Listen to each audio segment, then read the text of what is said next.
A wall of concrete, a city sleeping below it, and a series of warnings that were deliberately ignored. When the dam finally failed, there was no stopping the water, and America was about to learn a lesson in the hardest way imaginable. This isn't just a story about a disaster. It's a story about how trust, arrogance, and a few critical mistakes can lead to an unthinkable catastrophe. What happened here changed the way we build our world forever. In the early 20th century, dams were more than just structures. They were symbols of human ingenuity, progress, and our power to control nature itself.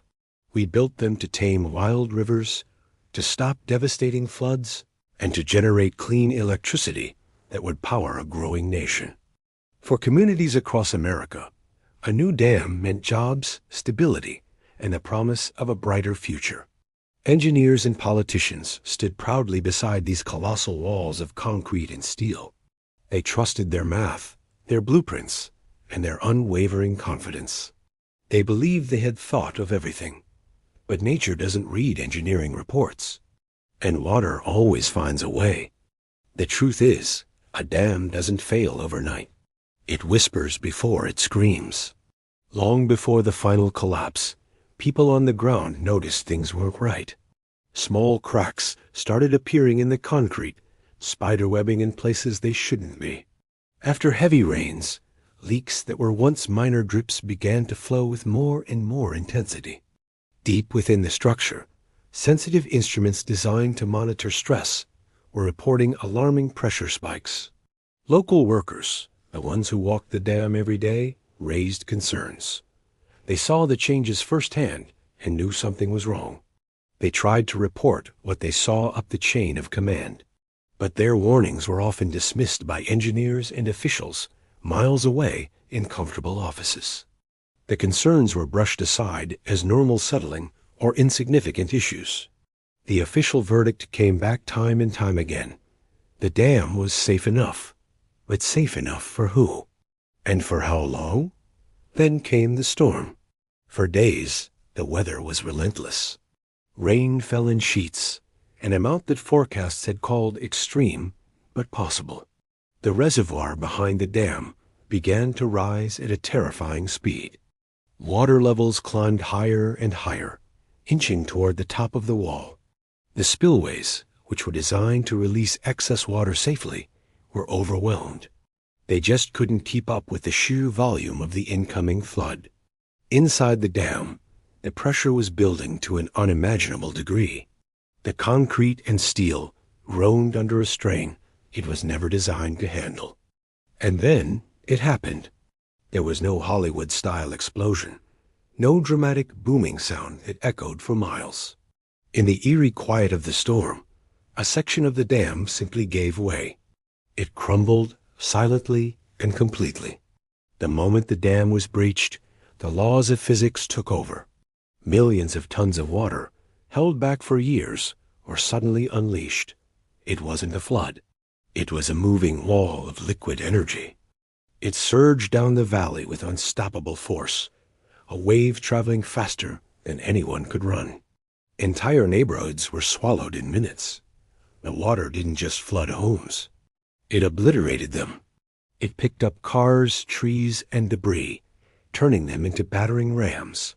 Roads and bridges disappeared beneath the churning, brown torrent. Buildings were pushed aside like children's toys. The town's emergency systems, designed for fires or smaller floods, were instantly overwhelmed. The communication lines went down. There was no time to send out a widespread warning. For most people in the path of the water, there was no warning at all. When the water finally slowed and the flood began to recede, the landscape was unrecognizable. It was a scene of total devastation. Where a vibrant community once stood, there was now only a wasteland of mud, shattered wood, and twisted metal. Homes were gone, wiped clean from their foundations. The town's entire infrastructure, its schools, its businesses, its history had been destroyed. What shocked the nation wasn't just the raw power of nature. It was the horrifying realization that this was not an unavoidable act of God. This was a man-made disaster. Every single warning sign had been there. The cracks, the leaks, the instrument readings, they all told a story that was willfully ignored. In the aftermath, federal investigators descended on the ruins. They sifted through the wreckage and the paperwork, and a disturbing pattern of neglect quickly emerged.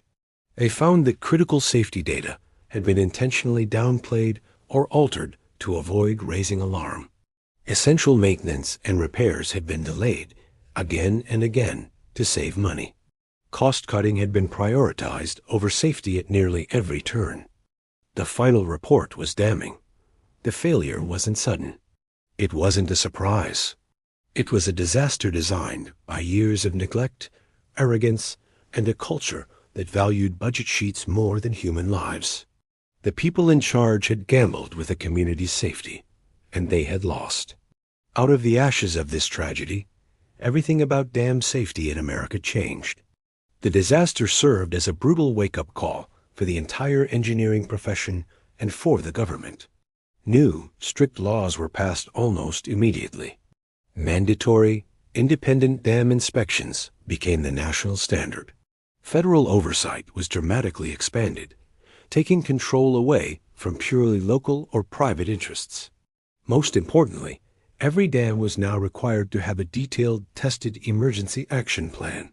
This meant that if the worst should happen again, there would be a clear system in place to warn people downstream. Laws were also passed to hold engineers and officials legally accountable for their decisions. The modern dam safety rules that protect millions of people today exist because of this failure. In the end, the water didn't make the decision to fail.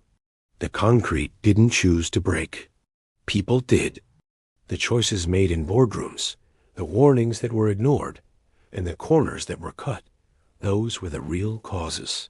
The legacy of that failure and the lives that were lost are now written into every single dam safety rule we have. It's a permanent reminder that progress without caution is a dangerous thing, and that the highest responsibility of any builder is to protect the people who put their trust in their work. Thank you for watching.